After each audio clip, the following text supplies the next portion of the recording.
You ever watch an anime where the MC gets disrespected for 5 straight episodes and you're just sitting there like, bro, if only they knew? There's something so satisfying about watching an overpowered character play dumb and then absolutely fold someone the second they're pushed too far. So today, we're counting down the 10 best anime where the MC is hiding enough power to end the whole show in episode 1.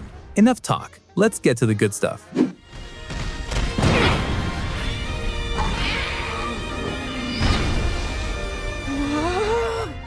Kicking things off with Rin Okumura, a loud, hot-headed teenager who finds out he's literally the son of Satan, and then has to hide that fact while attending an academy full of exorcists whose entire job is to destroy demons like him. Talk about a rough first day. Rin's got these insane blue flames that he inherited from dear old dad, and when they come out, it's game over for pretty much anything standing in his way. But here's the problem. If anyone at True Cross Academy finds out what he really is, they won't give him a gold star. They'll try to kill him on the spot. So he seals his power inside a demon-slaying sword and walks around acting like a regular student who's honestly kind of bad at studying and picks fights for no reason. The tension comes from the fact that he's one emotional outburst away from exposing everything, and some of those outbursts get dangerously close. His twin brother Yukio already knows the truth, and watching those two navigate that secret while their relationship gets more and more complicated is genuinely compelling stuff. It's got action, it's got heart, and the demon dad drama hits harder than you'd expect. Wait, what the? Careful, you're a spiritual capacitor with no limit. I got it, Jinko. Next up, and honestly this one's criminally underrated, Wang Lang is a high school student in modern-day China who also happens to be powerful enough to destroy the entire planet before breakfast. We're talking god-tier, reality-breaking levels of strength, and this dude just wants to eat his instant noodles in peace. His whole personality is trying not to stand out. He wears a suppression amulet just to keep his power from leaking out, and he's constantly running damage control behind the scenes so nobody realizes he could solo every villain in the show without blinking. The comedy comes from how absurdly hard he has to work just to seem normal. Like, imagine being so powerful that simply existing without breaking something is your biggest daily challenge. That's Wang Lang's entire life, and it's honestly hilarious. The side characters around him have no idea they're standing next to a walking apocalypse, and the dramatic irony never stops being funny. If you've been sleeping on Chinese anime,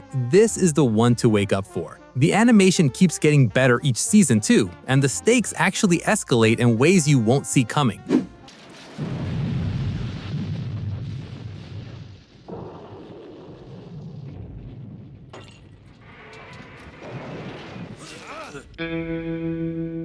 Alright, now we go to a certified classic. Vash the Stampede has a $60 billion double-dollar bounty on his head. And yet when you first meet him, he's tripping over his own feet and begging people not to hurt him. This goofy, donut-obsessed disaster of a man is supposedly the most dangerous gunslinger on the planet, and nobody believes it, including the audience for about the first 3 episodes. He dodges fights, acts like a complete coward, and generally gives off the energy of someone who couldn't hurt a fly even if he wanted to. But when the mask slips and Vash actually gets serious, it hits different. The gap between the clown act and the cold precision underneath is what makes this show legendary. And here's the thing.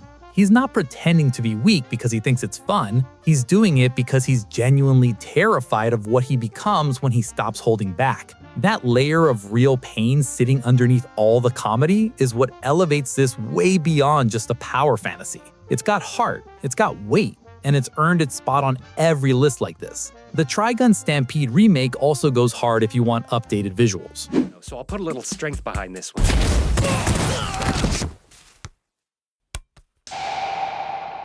This one's gonna start an argument because some people call it a comedy first, and they're right. But Psyche Kusu is genuinely one of the most overpowered characters in all of anime, and I will die on that hill.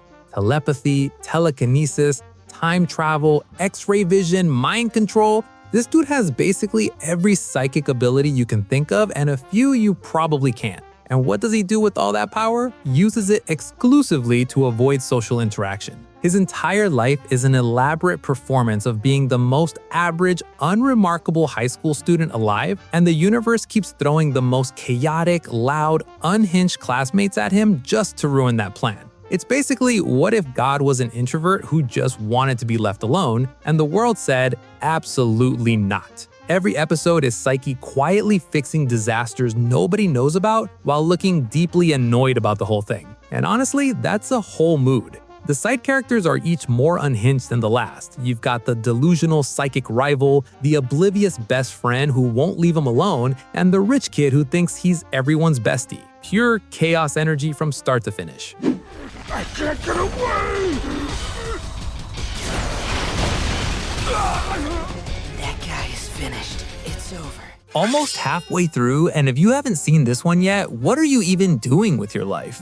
Shigeo Kageyama, Mob, is a middle schooler with psychic power strong enough to level a city, but all he wants is to be normal. He wants muscles, he wants friends, he wants to talk to his crush without imploding from anxiety. So he bottles everything up, suppresses his powers, and tries really hard to just be a regular kid living a regular life. The catch? When his emotional gauge hits 100%, all that suppressed power explodes out of him. And it's some of the most jaw-dropping animation you'll ever see in your life. Studio Bones went completely unhinged with the fight scenes. Like budget levels of unhinged.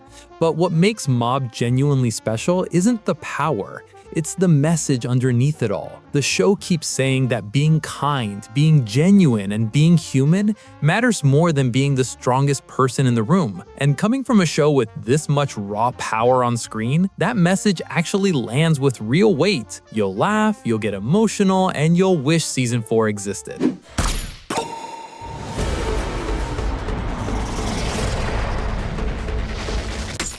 Top 5. And this one's fresh off the presses. Taro Sakamoto used to be the greatest hitman alive. Legendary, untouchable. The kind of assassin other assassins told campfire stories about just to scare each other. Then he fell in love, retired, got married, had a kid, and now runs a tiny convenience store where he's gotten a little round around the middle. Everyone in the underworld thinks he's washed up and done. Big mistake. Possibly the biggest mistake anyone in this show ever makes, because the moment trouble shows up at his door, this dad bod legend starts taking out trained killers using grocery store items like it's nothing. Canned goods become projectiles. A shopping basket becomes a shield. He's reading manga between fights like it's a slow Tuesday afternoon. The contrast between his cozy, wholesome family man life and the absolute chaos he's capable of unleashing is comedy gold, and the action sequences are straight fire. He didn't lose his skills, not even a little bit. He just found something he'd much rather do with his time. And honestly, that's what makes him even cooler than he was before. Retired king energy at its absolute finest. Psyche Kusu.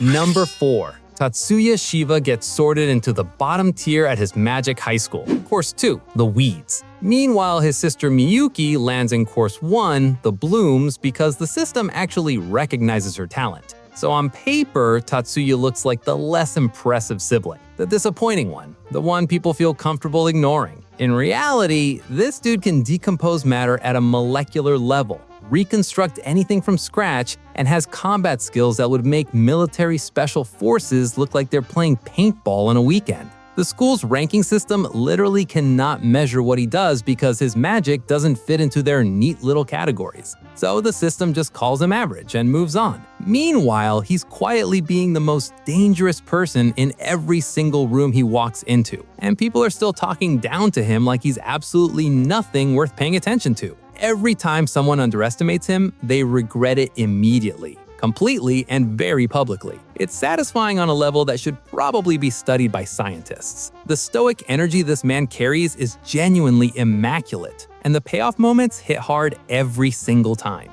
Ayanoo Koji-kun.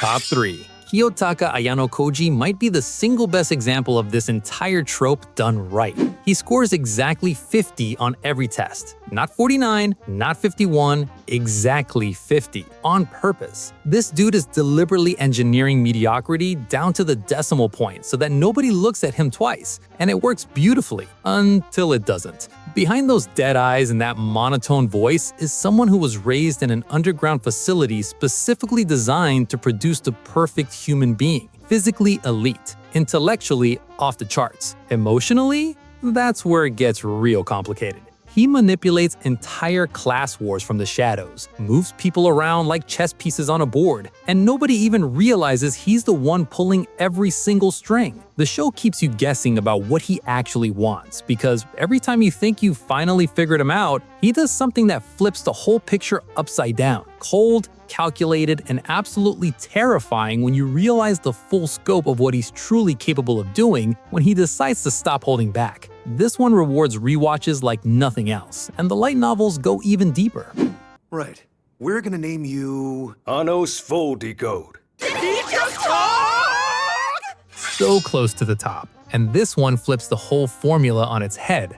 Anos Voldigod is the reincarnated Demon King, literally the strongest being in existence across all of history. And when he shows up to the academy literally named after him, they tell him he's not qualified. They call him a misfit. They say his power doesn't match their records. And Anos just smiles and goes along with it because he finds the whole situation genuinely deeply entertaining. This isn't a character hiding his power out of fear or humility. He's hiding it because watching people underestimate him is the single funniest thing that's happened to him in 2,000 years of living. He kills a guy with his heartbeat. He destroys a castle by looking at it wrong. He resizes the entire moon because it was mildly inconvenient. Every fight scene is just Anos casually doing something physically impossible while the entire cast loses their minds in the background. It's pure arrogance played as charm, and somehow it works every single time without ever getting annoying. If you want a power fantasy with zero apologies and maximum swagger, this is your show, no question.